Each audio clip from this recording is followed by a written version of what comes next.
Hey guys, if you've just changed your suspension and you've got a metallic clunking noise after the install that you didn't have before, there's a good chance it could be one of the two following things. So the first thing is not having the right tool for the job. You're going to need a toolkit like this, which we'll run through in a minute. This is for tightening up the nut that sits on top of the piston strut.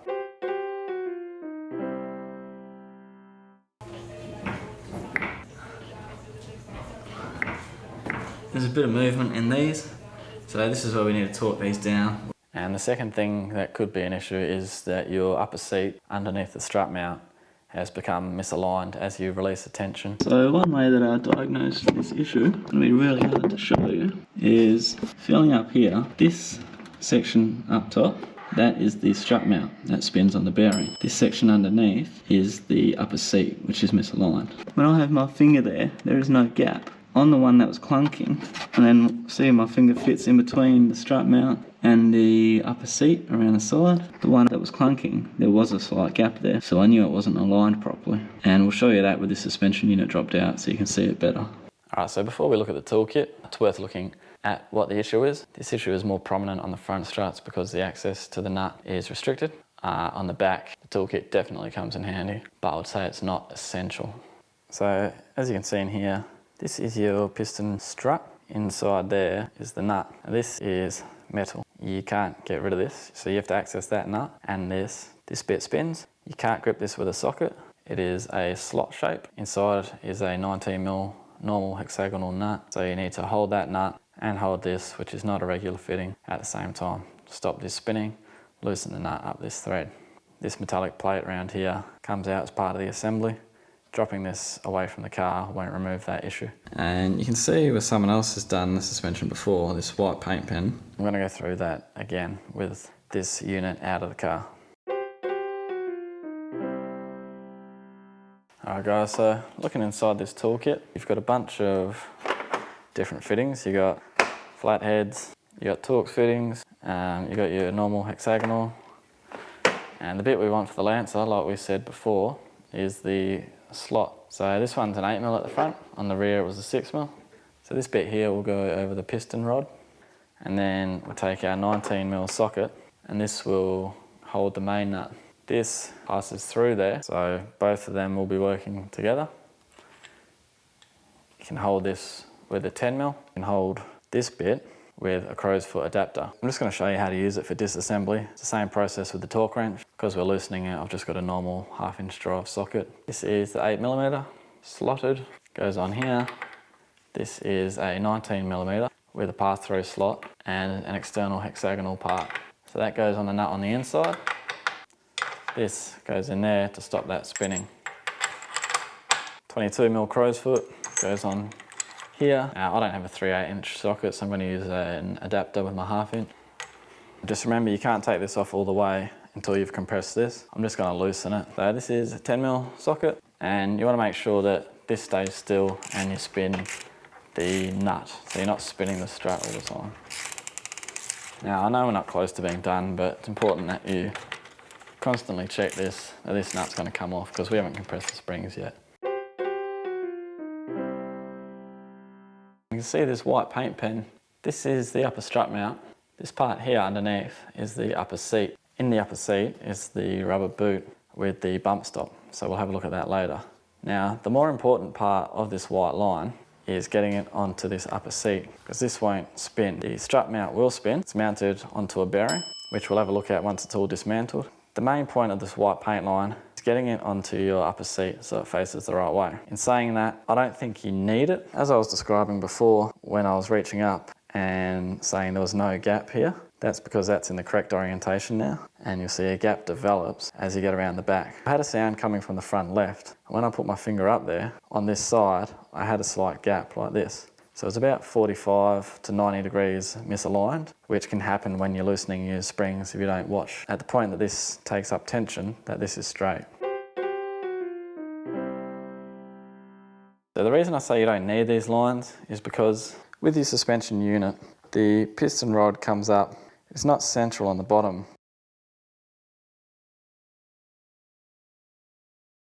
There's more spring to the right hand side than there is to the left. the hole in this upper seat is also not central. So you should have more distance to this side, which is the outside, this pointing to the outside of the car, attaching in there on the knuckle. So if you forget your white paint mark, you can make sure that your upper seat has the larger portion to the outside, as it does at the bottom of the shock absorber, the outside being the direction that the bolts go through. So again, I'll show you this once it's all taken apart. It is the alignment of this that matters the most. You'll also notice on the bottom of the shock absorber, there is a hole. That hole should roughly line up with a hole in this upper seat. Alright guys, so I've got a new top strut mount here. So just to explain it further, why this white paint line doesn't matter on the strut mount. This is equal distance from the center to all three of these strut mount bolts. And it also spins on a bearing. This one didn't spin very well because the bearing is kaput. Dust. So the strut mount replacement comes with a new bearing, or the style that I bought. Not all of them do. Now the top seat mount, this is the issue. The compressor spring is getting in the way. So this hole that the piston goes through is not central on the top seat mount. So if you have this off axis a little bit and then release this tension, this won't move. Strut mount will on the bearing. This hole actually lines up roughly with the hole on the bottom of the shock absorber, and that is the fat side to the outside of the car. So if you follow that, you don't actually need the white line. Having the white line doesn't hurt. In fact, I'd say it helps, especially for beginners. But when you mark your white line, this upper seat is the part you want to mark. So that was one of the issues with my front left suspension. The other issue was not having the right tool and the torque settings. Once I fixed both those issues, the problem was completely gone. So the thing you want to avoid is putting this in at random, prioritizing this end cap with the spring, and then releasing tension like that. So looking from underneath, you'd think that's all good. The spring ends at the bump stop, but you've prioritized the bump stop over this. You have to combine the two pieces. So the rubber goes on, that points to the outside, you release tension, and then you watch this as you release tension. Strut mount doesn't matter so much. New strut mount comes with a new bearing. Bearing faces up, goes onto the inside of here, and like I said, that spins on the bearing. First things first, rubber, end stop. This, lining it up with this, should sit there. Now it'll sit better once the tension starts to get released. That looks like it's all lined up. The bottom of your spring needs to be bumped up into here. So you can see changing the bottom, I've actually stuffed up the alignment up top, so I'll have to redo that now. So once you have all these aligned, if you don't want to disturb that while you release tension, you can put these on lightly. Gives you something to hold, holds that in place. So get your bearing, strut mount. So it is really annoying, the compressor springs get in the way a lot. You have to take these off sometimes to get it aligned, because otherwise it drags the spring over. And put it back on once you've got it all in line. So watch that as you release tension. You can get that nut started just by holding that and spinning this. You want to be able to see some thread at the end, so you've got every thread engaged. Once you've done that, take these compressor springs off and then torque it. Or you can torque it in the car, but it's easier to torque it out here. So we've got the springs off, now we just need to torque it. For the front, 59 Newton meters. For the rear, it's 25 Newton meters. Now the rear was quite hard, wasn't a lot of space. I did it in the car. In the future, I think I'll just do it in the vise. Just remember 25 at the back, 59 up the front. It might be really hard to stop this inner strut turning. 59 Newton meters, it feels like quite a lot of force. It will feel like you're bottoming out this nut on the end of the thread. So you might have to change this to a 1/2 inch 10 mil. It'll click out without damage. If it's too awkward to torque, just take it out of the vise, put it on the ground. So you can see here, small gap at the front, and then it's like a wedge shape, so there's a big gap at the back. With the new bearing in, this will spin on top of the bearing. Alright guys, so we've got the larger portion of the spring seat to the outside, which matches the bottom of the shock absorber. These will get done at 44 Newton meters. This is already done at 59 Newton meters. And you can give the car a bounce test. It should have gotten rid of that clunking noise for you.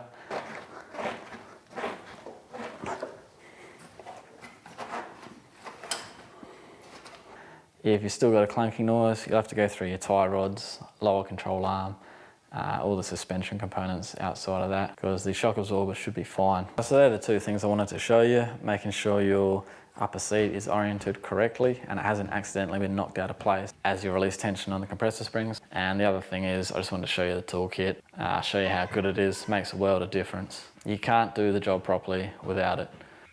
You can do a really low quality version of the job, but chances are you're going to be risking further damage by having something not torqued properly. Bearing, bearing, bearing, bearing, bearing, bearing. Have fun and drive.